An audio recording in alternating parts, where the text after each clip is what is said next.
Well, it's been less than 2 weeks since newly installed President Donald Trump took the reins of power, and he has been very, very busy issuing edicts and executive orders. Those include the following: issuing pardons for people involved in the January 6th attack, launching a major effort to deport illegal migrants, pausing all foreign aid, trying to freeze government spending, and offering buyouts to most federal workers. And the response from the majority of Democrats, well, it took them a week to even offer a resolution condemning the position to pardon the January 6 defendants who assaulted Capitol Police officers. Senator Brian Schatz of Hawaii, a member of the Democratic leadership team, admitted to NBC News, quote, "One of the things that congressional Democrats have done poorly, frankly, is that we talk about one thing one week and then something else the following week." That's what he said. I quote, "I think that's especially the dynamic with Trump in charge because he's extraordinarily skillful at commanding attention." There's, of course, been Bernie Sanders, who is active on X. His latest post is this: "The president can veto or support legislation. He can make recommendations to Congress. He does not have the unilateral right to change the laws. Trump has very little respect for the rule of law and our Constitution. He is moving us toward authoritarianism. We must stop him." Also, recent announcement from Dems that the Michigan Senate seat will actually be up for grabs. Gary Peters surprised many on the Hill by announcing that he does not intend to run for re-election. There's been chatter that Mayor Pete Buttigieg may step into the fray to fill that seat. Secretary Mayor Pete Buttigieg. What next is for the Dems? Where are they heading? Can they stop the Trump juggernaut? Marianne, I bet you have some thoughts on this. Well, I certainly do. In full disclosure, I myself am a candidate for DNC chair. The DNC doesn't always have the role that it will have coming up, because since the Democrats do not have the White House or the Senate or the House, we need to be the megaphone. And that megaphone needs to be, as you said, much more nimble, much more quick, a kind of guerrilla warfare. You know, sometimes the way the Democrats have acted reminds me of the British Redcoats during the Revolutionary War. They were in a line and they were waiting for someone to yell, "Fire!" Meanwhile, the American colonists had been trained by Native Americans and they hid behind trees.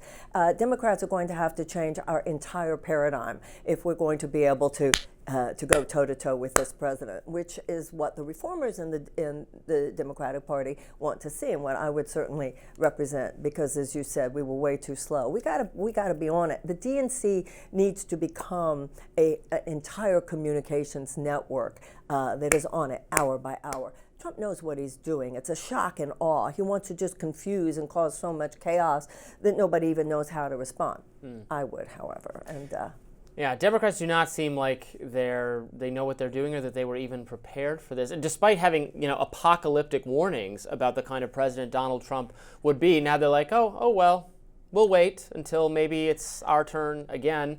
They certainly don't have a communication strategy. They're not investing in talent. They have I think a really not particularly deep bench for who's even going to take over. I think Kamala Harris does still have some interest in being a pivotal figure, even though she never really, the way she got to be the candidate was not totally on the up and up. I've debated people on the left about it for a long time, but it just seems like, so let's talk about Mayor Pete, possibly a Senate candidate. Right. At least he's younger and more charismatic. I know the left really didn't like him to begin with, but it seems like he's endeared himself to them a little bit. Well, if he wants to run for senator of Michigan, certainly he can. But I think that we have to talk about the larger national issue of response to Trump. Because if you're only talking about what this senator had to say, or what that senator had to say, or what that House member has to say, or what that governor has to say, the problem with Democrats is we don't have a cohesive story, a cohesive response, which is why the chair of the Democratic National Committee is so important this time, and why I believe that, as you're saying, the communications is everything. We're living at a time where you can't separate culture from politics. You can't separate from politics how people are feeling and receiving information. Sometimes Democrats just talk about politics, but we have to talk about politics in a way that hits people where they live. The Republicans have become very savvy about that.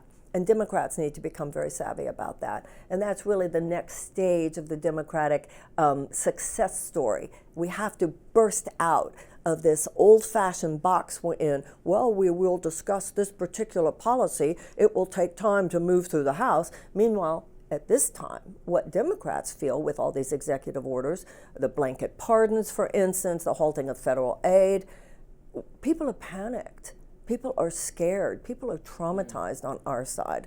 And that's why the Democratic National Committee needs to become a central system for responding, not only on a policy level, but what people are experiencing. Do you think as I do, the unprecedented actions taken by Joe Biden in the final weeks and in some cases final minutes of his presidency, issuing preemptive pardons to family members and multiple government officials for even ones not facing any specific charges whatsoever, just in case anyone wants to take a second look at what Dr. Fauci's been doing, that's off the table. I feel like that left Democrats maybe so gobsmacked. They're like, we don't even feel like fighting Trump. We can't say, oh my God, this is so insane that you're doing this when what Joe Biden did on his way out the door was Robby, insane. I was not pleased with, nor can I defend some of those pardons that President Biden gave. However, you cannot compare that to the president giving blanket pardons to violent criminals who assaulted our Capitol, who beat policemen over the head, who violently assaulted Capitol operatives. So no.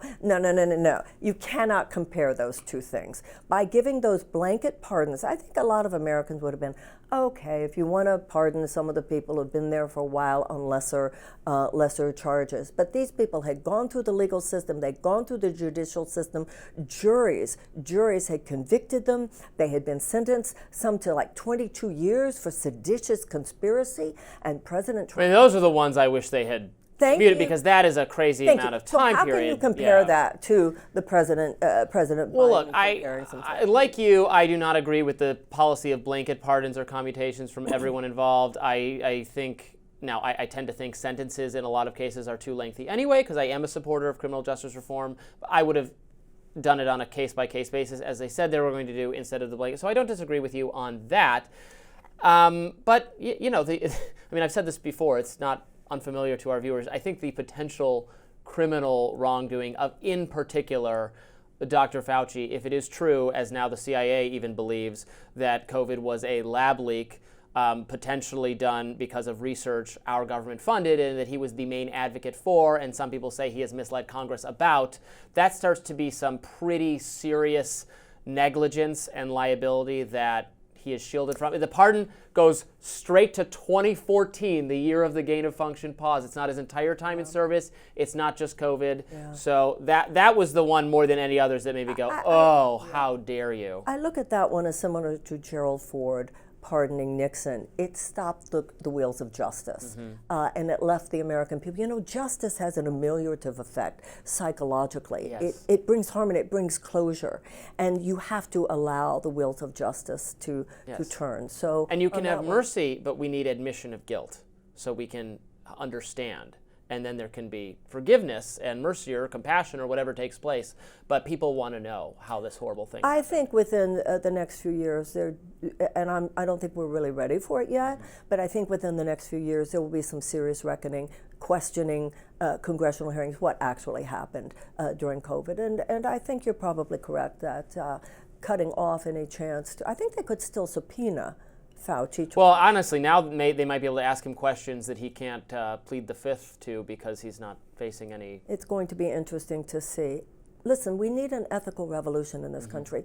We need a revolution of values. And those ethics and values need to be common ideals upon which we all agree, whether it's on the left or on the right. This deviation from what we know in our hearts to be true, democratic, ethical values, that is what, in large part, has taken us to where we are.